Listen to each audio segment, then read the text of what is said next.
dunia ini di dalam perkembangannya itu mengalami berbagai dinamika yang mana pergeseran kekuasaan itu seringkali terjadi ya. Perubahan-perubahan siapa yang berkuasa itu seringkali terjadi.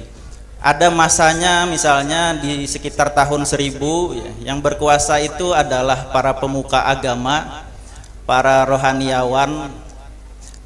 Namun berubah ketika memasuki tahun 1450-an sampai 1460-70-an lah. Yang tadinya dipegang kekuasaan oleh para pemuka agama itu bergeser ya kepada para politisi lah seperti itu ya, atau para birokrat. Sehingga terwujudlah di saat itu birokrasi. Nah, memasuki 1900-an ya, ini berbeda lagi ya. Kekuasaan di dunia ini bahkan ya diisi oleh orang-orang yang bukan lagi pemuka agama, mohon maaf ya, bukan lagi para politisi ya, bukan lagi para pejabat, namun ya realitanya ya, dikuasai oleh orang-orang yang bisa kita sebut sebagai pengusaha ya, atau orang-orang yang berduit lah. Iya. Nah, sehingga para pejabat ya, para birokrat atau politisi ya, bahkan sebagiannya ya, ini sebagiannya bergantung pada para pengusaha. Bahkan para politisi bisa jatuh dan bisa duduk karena dukungan pengusaha.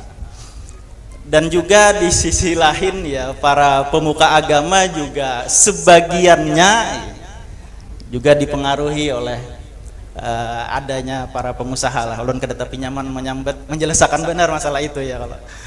Nah, ini perkembangan kekuasaan di dunia, dan sampai hari ini yang berkuasa ya, walaupun ada misalnya kita sebut presiden A lah, presiden B misalnya ya, tapi tetap ya Bill Gates akan lebih berkuasa daripada Donald Trump ya.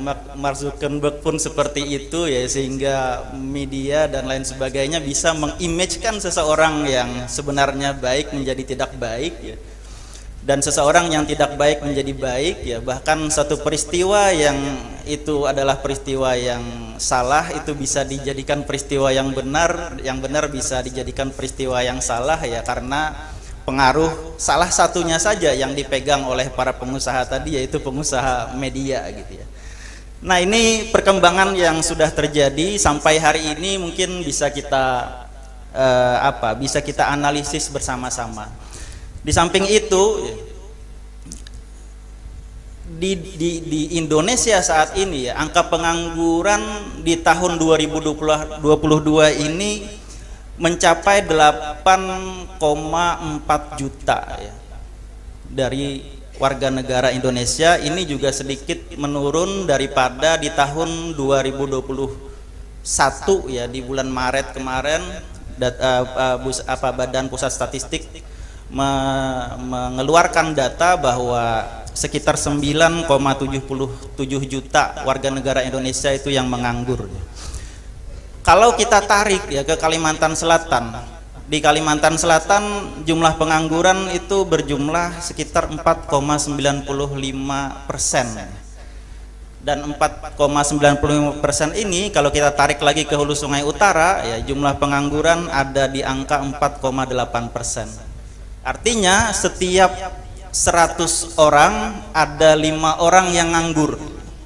Ada 5 orang yang nganggur ya, dan mungkin tidak menutup kemungkinan juga sebagian dari lulusan, karena menurut data ya lulusan S1 saja itu sebanyak 7,35% yang menganggur, atau sekitar 718 ribuan orang di Indonesia ini yang nganggur lulusan S1 gitu. Apalagi lulusan yang SMK itu sampai di angka 13,55%. Artinya banyak sekali yang menganggur. Karena itu kita tidak bisa menggantungkan pekerjaan kita hanya dari lapangan yang disiapkan oleh pemerintah. Namun kita harus bisa berinisiatif ya, harus bisa bergerak ya, dengan daya kita untuk bisa berwirausaha ya. Karena itulah wirausaha mungkin adalah satu-satunya jalan untuk mengurangi pengangguran secara cepat. Karena dengan berwirausaha, selain kitanya yang nggak nganggur, kita juga bisa membuat lapangan kerja bagi orang lain, sehingga percepatan dalam pengurangan pengangguran itu bisa lebih dipercepat. Di sisi lain, ya, image dari wirausaha atau perspektif masyarakat, terutama masyarakat Islam dalam wirausaha ini kan masih tidak terlalu jadi primadona lah, bukan sesuatu yang ideal ya. Mungkin saat ini yang ideal itu jadi ustadz, jadi ustazah gitu kan ya, kalau dalam Islam gitu kan ya, atau jadi dai gitu kan ya. Dan mungkin kalau ditanya cita-cita jadi wirausaha itu mungkin ada di nomor yang 4 atau 5 lah, seperti itu gitu ya. Ya, sebagian dari kita juga harus memikirkan bagaimana berwirausaha ya. Kalau kita lihat perjalanan hidup Nabi misalnya, yang setelah 40 tahun kita akan melihat bahwa ya kita harus tafaquh fiddin ya, seperti itu gitu ya. Harus mempelajari agama ya, bagaimana nanti menyebarkan agama ya, mendakwahkan agama. Tapi kalau kita lihat di sebelum 40 tahun ya, Nabi sebagai orang yang memberi inspirasi kepada kita ya, karena laqad kana lakum fi rasulillahi uswatun hasanah, di usia 12 tahun sudah memulai untuk berusaha ya, membantu atau bersama dengan paman beliau Abu Talib. Di usia 17 tahun sudah ekspedisi ke berbagai negara. Bahasanya tuh wah ini ekspedisi ya, ke berbagai negara gitu ya.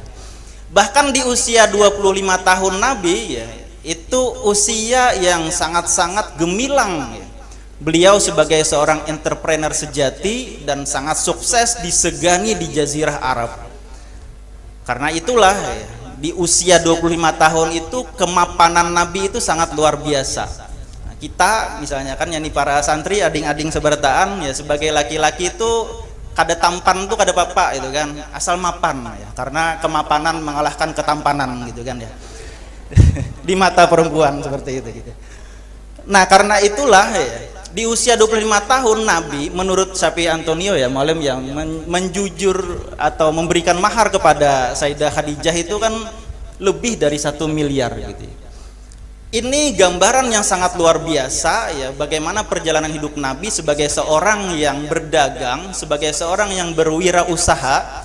Bahkan kalau kita hitung usia Nabi dalam berwirausaha 25 tahun gitu ya, sampai sekitar 37 tahun usia beliau ya, dimulai dari 12 tahun tadi ya, lebih banyak daripada usia untuk bagaimana memikirkan mensiarkan agama, yaitu 23 tahun ya, mulai 40 tahun sampai sekitar 63 tahun gitu ya.